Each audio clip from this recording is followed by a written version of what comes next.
ഗമയ എന്ന എൻ്റെ ഈ ചെറിയൊരു ചാനലിലോട്ട് എല്ലാവരെയും ഞാൻ സ്വാഗതം ചെയ്യുന്നു. പൗർണമി ദിവസമായ ഇന്ന് അമ്മയെ ഇങ്ങനെയൊന്ന് പൊതിച്ചു നോക്കൂ. സർവശക്തി സ്വരൂപിണിയായ എൻ്റെ അമ്മ നമ്മൾ ആഗ്രഹിക്കുന്ന എല്ലാ കാര്യങ്ങളും നടത്തി തരുന്നതായിരിക്കും. നിങ്ങളുടെ ഉള്ളിലുണ്ടാകുന്ന എല്ലാ മനപ്രയാസങ്ങളും അകറ്റുവാനും നിങ്ങളുടെ വേദനകളും നിങ്ങളുടെ രോഗപീഠകളിൽ നിന്നും ശാന്തി കിട്ടുവാനും ഈ ഒരു പൗർണമി ദിവസം അമ്മ ഇങ്ങനെയൊന്ന് പതിച്ചു നോക്കൂ. അത് വളരെ നിഷ്പ്രയാസമായ ഏത് കാര്യവും നിങ്ങൾക്ക് നിങ്ങളുടെ ജീവിതത്തിൽ വന്നു ചേരുന്നതായിരിക്കും.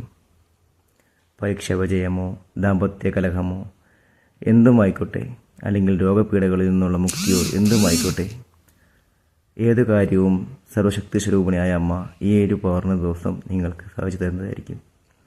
അത് വേറെ ഒന്നുമല്ല സുഹൃത്തുക്കളെ, പച്ചക്കർപ്പൂരമുണ്ടെങ്കിൽ പച്ചക്കർപ്പൂരവും അതിൻ്റെ കൂടെ 2 ഏലക്കയും പൊടിച്ച് ചേർത്ത് അമ്മയുടെ തിരുമുന്നയിൽ വിളക്കിനോടൊപ്പം കർപ്പൂരം കത്തിച്ച് അമ്മയ്ക്കൊന്ന് കാണിച്ചു നോക്കൂ. എന്നിട്ട് അമ്മയുടെ തിരുസന്നിധിയിൽ നിങ്ങളുടെ വിഷമങ്ങളെല്ലാം പറഞ്ഞൊന്ന് പ്രാർത്ഥിച്ചു നോക്കൂ. നിങ്ങളിലുണ്ടാകുന്ന ആ ഒരു വിഷമം എല്ലാം മാറി തിരിച്ച് നിങ്ങൾക്ക് കിട്ടുന്ന സന്തോഷവും ആ ഒരു എനർജിയും നിങ്ങൾക്ക് തന്നെ മനസ്സിലാക്കാൻ കഴിയുന്നതായിരിക്കും. എല്ലാവർക്കും നല്ലൊരു ശുഭരാത്രി നേർന്നുകൊണ്ട് സദ്ഗമയ. നന്ദി, നമസ്കാരം.